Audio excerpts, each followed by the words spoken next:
Assalamualaikum warahmatullahi wabarakatuh. Mari kita awali dengan membaca basmalah. Bismillahirrahmanirrahim.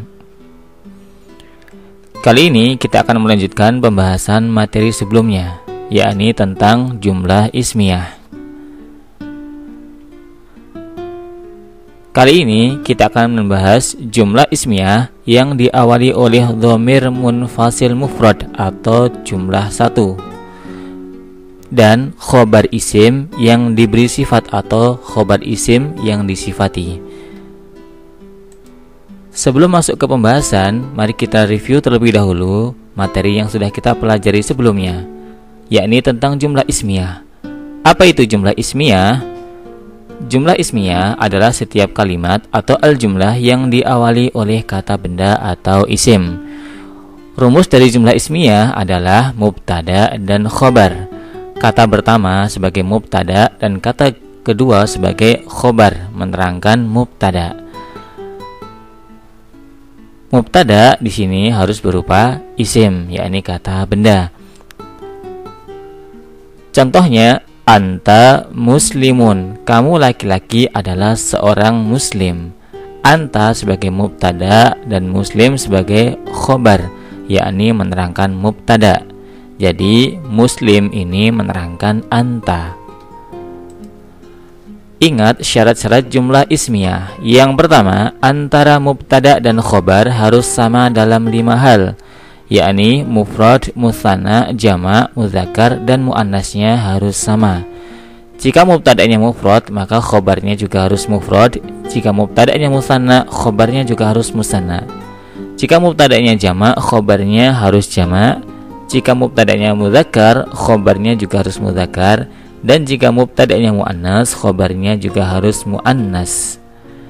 Syarat yang kedua, mubtada harus tertentu dan khobar tidak tertentu atau tidak diberi alif lam.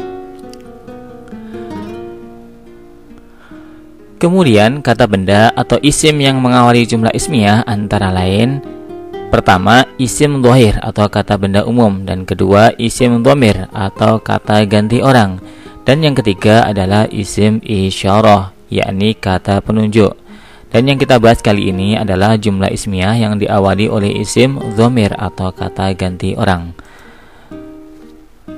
Berikut adalah nama-nama dhamir atau dhamir munfasil. Mari kita nyanyikan lagi dhamir munfasil berikut bersama-sama. Huwa, huma, hum, hiya, huma, hunna, anta, antuma, antum, anti, antuma, antunna, ana, nahnu. Kita ulang sekali lagi.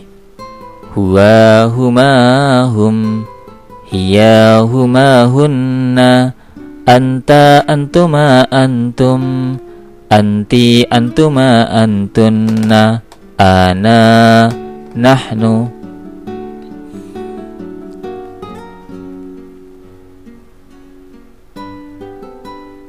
Sebagaimana yang disampaikan di awal tadi, dhamir munfasil atau kata ganti yang akan kita pakai kali ini adalah yang dhamir munfasil mufrad atau kata ganti untuk orang satu atau tunggal, yakni huwa, hiya, anta, anti, dan ana.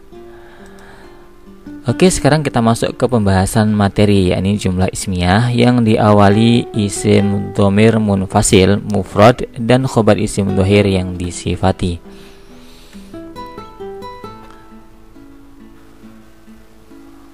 Rumusan kalimat yang kita pakai kali ini berbeda dengan rumusan yang pertama. Jika pada rumusan yang pertama kita hanya menggunakan dhamir munfasil bertemu dengan isim dhahir, pada rumusan kedua kita beri tambahan sifat atau keterangan. Jadi rumusan yang kedua adalah dhamir munfasil bertemu dengan isim dhahir ditambah dengan isim dhahir sebagai sifat.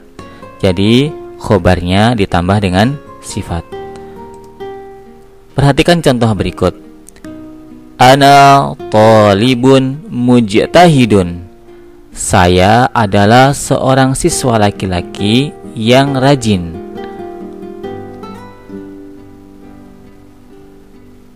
Jika pada pembahasan sebelumnya kita hanya sampai pada ana thalibun, maka kali ini kita tambah dengan keterangan sifat, yakni mujtahidun. Ana thalibun mujtahidun. Jadi mujtahidun ini adalah sifatnya dari thalibun, murid yang rajin. Ana thalibun mujtahidun. Jika perempuan, ana thalibatun mujtahidatun. Jadi perempuan ditambah dengan ta'mar butoh. Begitu pula sifatnya. Ingat, rumus sifat adalah mengikuti yang disifati. Jika yang disifati laki-laki, maka sifatnya juga harus laki-laki. Dan jika yang disifati adalah perempuan, maka sifatnya juga harus ikut perempuan. Jadi ana thalibun mujtahidun, sifatnya laki-laki. Ana thalibatun mujtahidatun, sifatnya perempuan karena yang disifati adalah perempuan. Kita baca sekali lagi, ana thalibun mujtahidun. Jika perempuan, ana thalibatun mujtahidatun. Mubtada'nya adalah ana, khobarnya adalah thalibun mujtahidun. Untuk yang perempuan sama, mubtada'nya adalah ana, khobarnya thalibatun mujtahidatun. Sifat ikut khobar.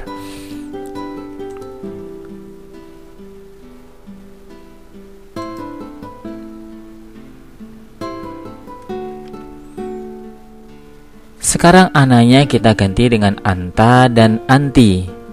Misalnya, anta thalibun mujtahidun. Kamu laki-laki adalah seorang murid yang rajin. Jika perempuan, anti thalibatun mujtahidatun. Kamu perempuan adalah seorang murid yang rajin.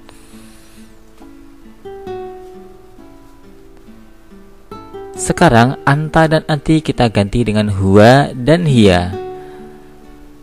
Huwa thalibun mujtahidun. Dia laki-laki adalah seorang murid yang rajin.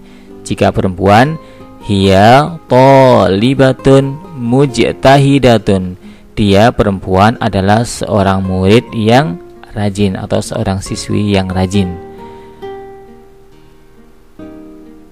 Jadi semua rumusannya sama, yakni isim dhamir atau kata ganti orang tunggal kemudian bertemu dengan isim zahir atau kata benda umum dan diberi sifat isim dhahir pula. Keterangannya, cara memberi sifat dalam bahasa Arab dengan cara menyamakan dengan kata yang disifatinya. Dalam mufrad, musanna, jamak, diberi al atau tidak diberi al, muzakkar atau muannas. Jadi sebagaimana dijelaskan di awal tadi, sifat mengikuti yang disifati. Jika yang disifati mufrad, maka sifatnya juga mufrad. Jika yang disifati musanna atau dua, maka sifatnya juga musanna. Jika yang disifati jamak, maka sifatnya juga jamak. Begitu pula jika yang disifati diberi al, maka sifatnya juga diberi al. Dan jika yang disifati tidak diberi al, maka sifatnya juga tidak diberi al. Begitu pula pada muzakkar dan muannas. Perhatikan beberapa contoh berikut. Ana muslimun sabirun. Saya adalah seorang muslim laki-laki yang sabar. Jika perempuan, ana muslimatun sabiratun. Saya adalah seorang muslimah yang sabar. Ana muslimun sabirun, ana mubtada, muslimun sabirun khobarnya. Dan ingat, sifat mengikuti yang disifati. Karena yang disifati muslim, maka sifatnya juga laki-laki, ya. Karena yang disifati laki-laki atau muslim laki-laki, maka sifatnya juga laki-laki. Begitu pula jika sifatnya yang disifati perempuan, maka sifatnya juga perempuan. Kemudian karena yang disifati mufrad, maka sifatnya juga mufrad. Yang disifati tidak pakai alif lam, maka sifatnya juga tidak pakai alif lam. Intinya sifat mengikuti yang disifati. Contoh berikutnya, ana tajirun ghaniyun. Saya adalah seorang pedagang laki-laki yang kaya. Jika perempuan, ana tajiratun ghaniyatun. Saya adalah pedagang perempuan yang kaya. Contoh berikutnya, ana fallahun faqirun. Saya adalah petani yang fakir. Jika perempuan, ana fallahatun faqiratun. Saya adalah petani perempuan yang fakir. Berikutnya, ana talibun dzakiyun. Saya adalah seorang murid laki-laki yang cerdas. Jika perempuan, ana talibatun dzakiyatun. Saya adalah murid perempuan yang cerdas. Ingat, perempuan cirinya adalah ada ta marbuthahnya.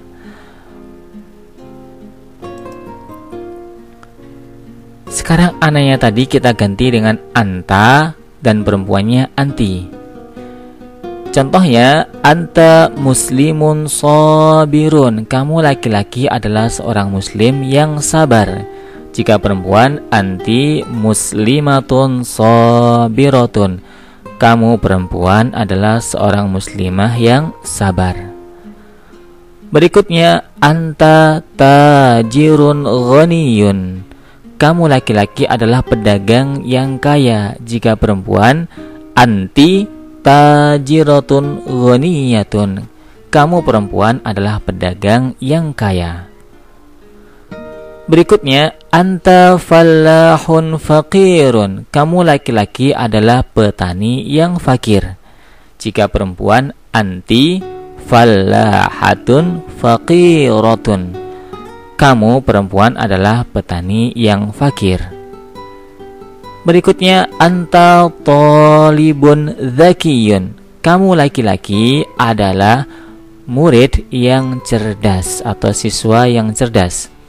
Jika perempuan, anti talibatun dzakiyatun. Kamu perempuan adalah murid yang cerdas. Kita baca sekali lagi bersama-sama. Anta muslimun sabirun. Jika perempuan, anti muslimatun sabiratun.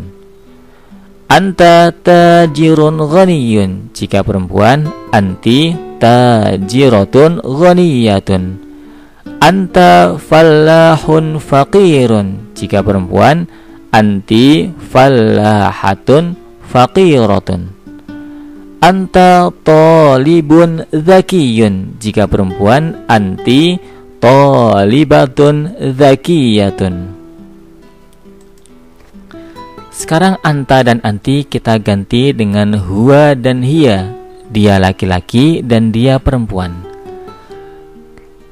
Contohnya, huwa muslimun sabirun. Dia laki-laki adalah seorang muslim yang sabar. Jika perempuan, hiya muslimatun sabiratun. Dia perempuan adalah muslimah yang sabar. Contoh berikutnya, huwa tajirun ghaniyun. Dia laki-laki adalah pedagang yang kaya.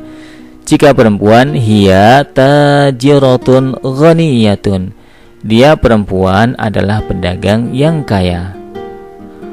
Huwa fallahun faqirun.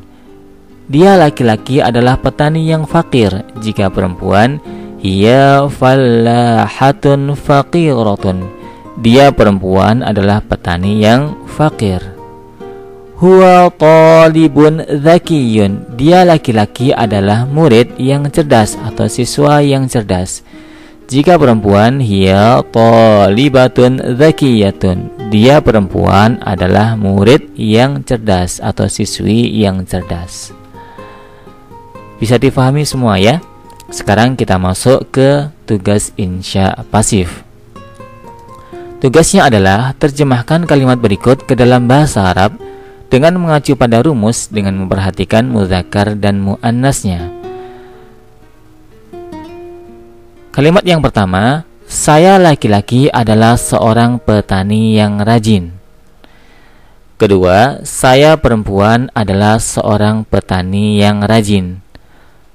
Ketiga, kamu laki-laki adalah seorang pedagang yang kaya. Keempat, kamu perempuan adalah seorang pedagang yang kaya. Kelima, dia laki-laki adalah seorang pegawai yang jujur. Enam, dia perempuan adalah seorang pegawai yang jujur. Ketujuh, saya laki-laki adalah seorang pembantu yang miskin. 8. Saya perempuan adalah seorang pembantu yang miskin. 9. Kamu laki-laki adalah seorang murid yang tampan. 10. Kamu perempuan adalah seorang murid yang cantik. Terjemahkan beberapa kalimat tersebut ke dalam bahasa Arab. Selamat mengerjakan.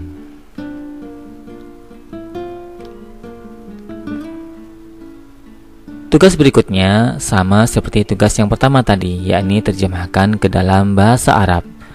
Kalimat yang pertama, saya laki-laki adalah seorang pemain yang terkenal. Kedua, kamu perempuan adalah seorang wartawan yang mahir. Ketiga, dia laki-laki adalah seorang perawat yang lama.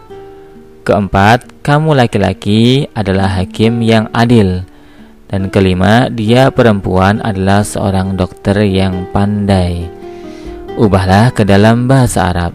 Selamat mengerjakan.